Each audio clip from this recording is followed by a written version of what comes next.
Hello. Today we'll be discussing the things they carried and how identity and faith work to create more deep characters and how this faith can be utilized in our own lives. Now, for the purposes of this video, you need to think of faith and religion as separate things. So, in the things they carried, something that is brought up a lot is Lieutenant Jimmy Cross's belief that Martha is this ideal, perfect virgin and someone who he really needs to live for, because if he dies, then she'll be heartbroken. This is his belief, and the reason that he believes this is because that is what he needs in order to keep living. This is something that is constant. Even after the war, he wants Martha to love him. It was an action shot, women's volleyball.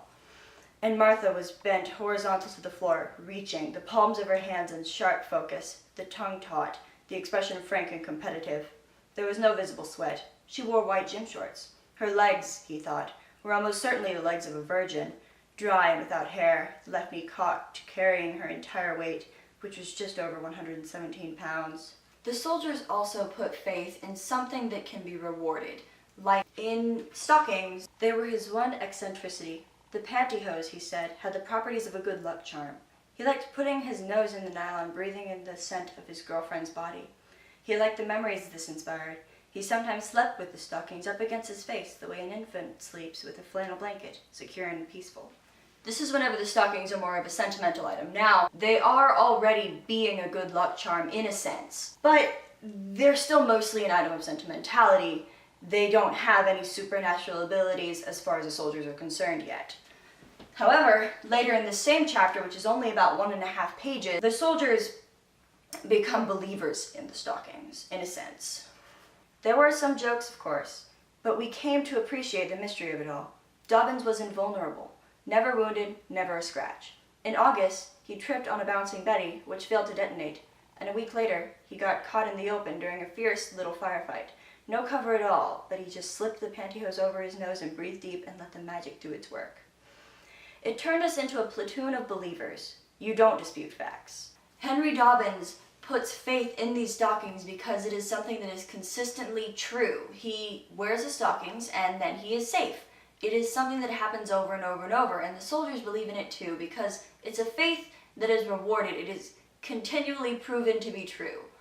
People put faith in concrete things, whether it be a faith in God or a faith in science or a faith in other people. It is something that can be held true.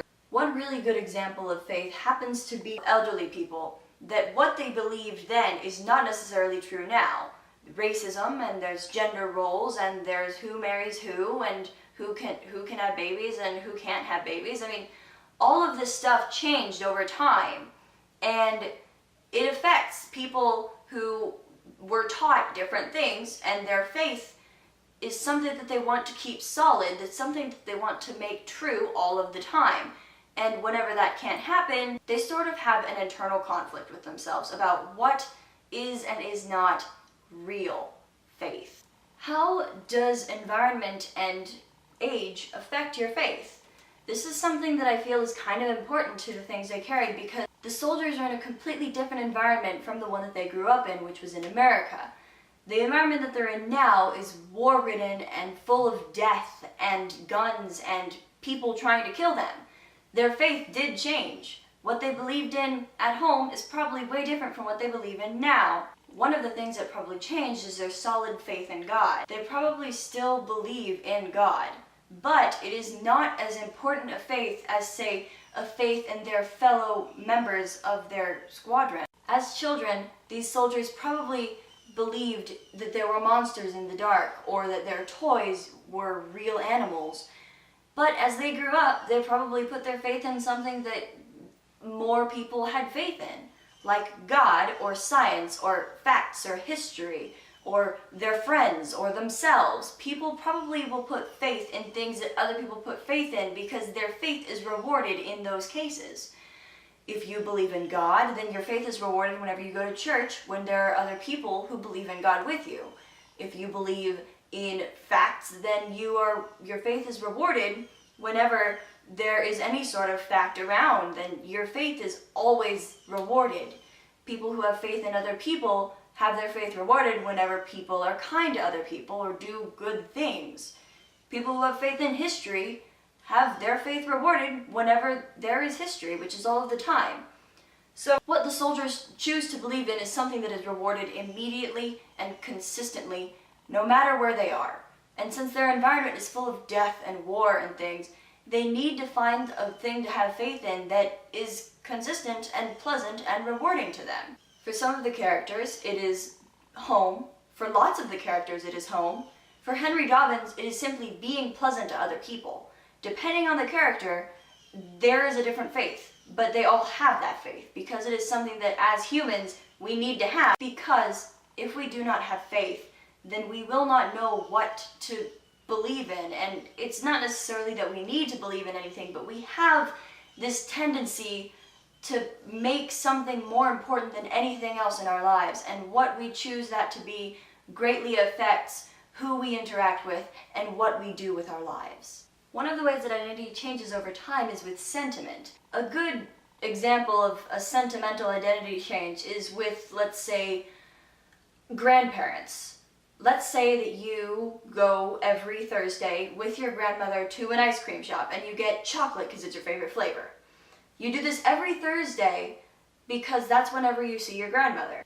But one day your grandmother dies, and now you go to this ice cream shop and you still get chocolate ice cream, but it's not necessarily about it being your favorite flavor and much more about how much you miss your grandmother. It is now a sentimental item to you rather than a delicious item. It may still be delicious, but you buy this chocolate ice cream from this specific ice cream shop because it reminds you of your grandmother, who you have now lost. Another identity change is with environment. A great example of this can be found in the book in a chapter called The Sweetheart of the Song Tra Bong, where a man named Mark Fossey brings his girlfriend over to Vietnam because he misses home and because he just wants her with him. Now, he intends her to be a sort of item of home, someone who is domestic and wife material rather than a soldier who is fighting and learning how to use guns. However, whenever he brings her there, she quickly adapts to this new life in a way that he didn't want. She is no longer an item of home, and her identity is much more that of a soldier, and eventually it becomes even more than that of a soldier, and she goes beyond and becomes a wild woman connected with nature. Mark Fossey didn't ever see this identity change coming, and so his faith drowned him in this sort of internal conflict with Marianne. Marianne had no internal conflict. She just went straight ahead and changed her identity to suit her environment to the closest degree that it could be. And Mark Fossey was not prepared for this. His identity changed more toward animosity for Marianne because of how she changed herself. Another good identity change that should be mentioned, especially because of the things they carried, is the passage of time and how it affects identity. Now, the soldiers originally were these delicate young men before they entered in this war. They all probably had good grades in school, were very kind to other students, never saw themselves killing a person ever.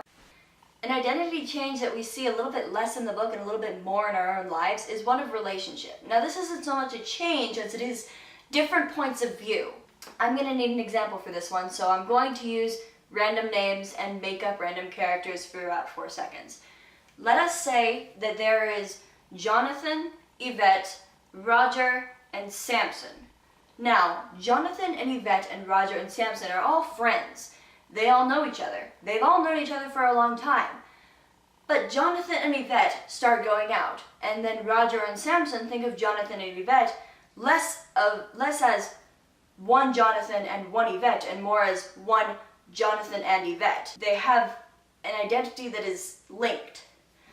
However, since Jonathan and Yvette have known Roger and Samson for a very long time, Roger and Samson quickly think of them more as individuals again, because that is how they remember them. Now, let's say that Jonathan has friends who don't know Yvette very well. They will think of Yvette as Jonathan's girlfriend. If Yvette has friends that Jonathan doesn't know that well, then Yvette's friends will think of Jonathan as Yvette's boyfriend. His identity is the same to himself, but different to many people, depending on his relationship to them and his relationship to his girlfriend. Now, if Jonathan and Yvette break up, then they have unlinked identities to everybody. They are no longer a single unit. They are separate units again. And that is something that I see a lot more in high school than in wartime, and definitely it's not something that is in this book very much, but it is something that should be analyzed. One of the ways that identity and faith are intertwined is that faith plays a really big role in who you choose to be friends with. You're going to want to be friends with people who believe the same things as you.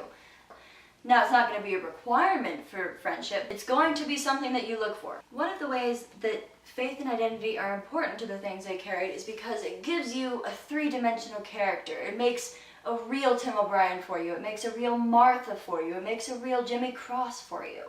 The characters are made even more solid because of how they're described in the story and how you think of them. But the most important thing is try and surround yourself with people that you like and do fun things with them, because ultimately what you do isn't going to be nearly as interesting or important as who you do it with. God, enunciate, frickin'. An identity change that we see. The door is open. However,